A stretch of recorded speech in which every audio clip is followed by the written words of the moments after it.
right, congratulations on finishing section 9, preferences. In this video, we're going to go over an overview or summary of what we learned throughout this section. So first we talked about general preferences, and we covered a variety of preferences. So general, previews, display, import, output, grids and guides, labels, media and disk cache, video preview, appearance, new project, autosave, memory and performance, audio hardware, audio output mapping, sync settings, type, scripting and expressions, 3D, and notifications.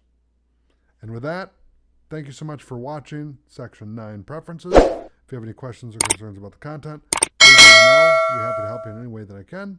Until then, thanks for watching, and I'll see you in the next video.